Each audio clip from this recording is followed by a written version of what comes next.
So the DaYan GuHong V4M was a very sudden release in early December. I was quite surprised about it, but I mean it is about a year since the GuHong V3M came out, which was a very disappointing cube unfortunately. But this is a lot better. It's none of the silly 54mm stuff.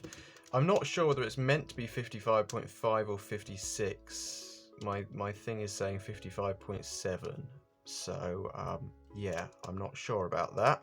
But, okay, 55.7mm. That's what it says.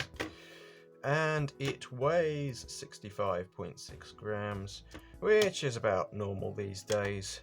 Quite impressive how they make it that light, but then it's not as light as some cubes with changeable magnet systems and core magnets and things like that, like the GaN 11M Pro. It has full corner cutting, no question about it, and is relatively smoothish.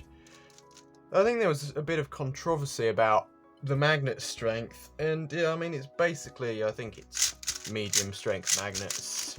In reality, I think Cubics went through with some of his engineering knowledge to find out the truth behind that, but I'm not too concerned.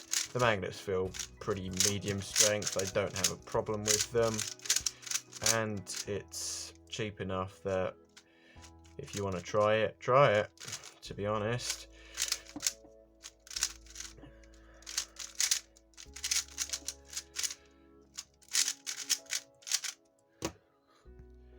So this speed cube I would recommend to anyone who just wants to try something different. I think it's a sort of cube that some people are going to like and some people aren't. I think everybody's going to be okay with it. Nobody's going to hate this cube or anything like that.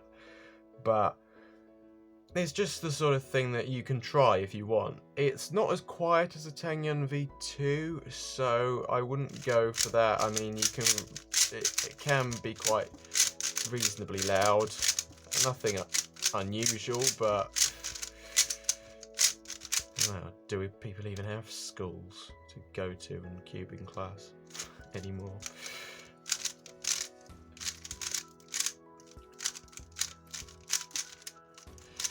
So, yeah. I don't know what else to say, to be honest. It's a reasonable cube. It's fine. Some people will like it. Some people may even main it over far more expensive cubes. It doesn't come with any interchangeable magnets or customization features beyond just normal spring and screw.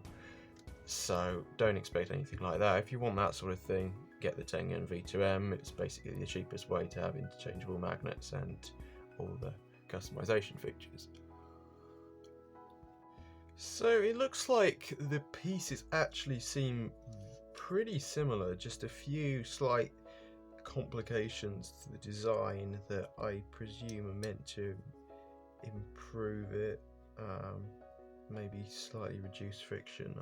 I'm not actually sure. They do look pretty similar in design, which is rather interesting, but ultimately they've made some slight improvements on the GuHong V4, which makes it better, and obviously it's slightly bigger as well, which is nice. I think the GuHong V3M might have a bit of weird magnets. They don't feel weak though, so I don't know what's up with the GuHong V3M. It just isn't great. But the GuHong V4M has slightly improved the design and managed to ensure full corner gunning and all the features in a good speed cube. So it's definitely a pretty nice speed cube.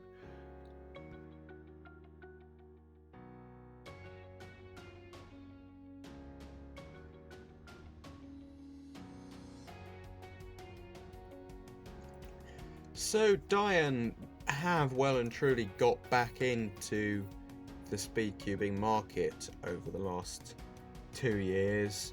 They originally started off with rubbish cubes like the Zanchi 2018, and then eventually release TengYun V1, V2, now GuHong V4, and they're releasing a Megaminx now, which is going to be interesting.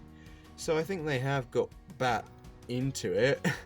The problem is they don't know how to advertise and tease cubes and send out to testers and stuff like that, which is, well, I mean, it's up to them how they do things, but I do think it would be better for them if they started having testers and teasing things, being active on social media. Might get more people interested in their products, but that's just how they do things.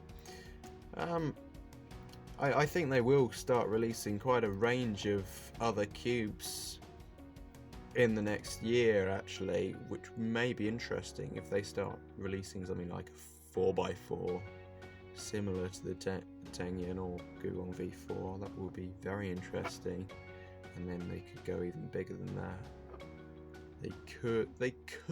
I feel they could make a genuine attempt at a 4x4 to 7x7 series in the style of the TengYun line.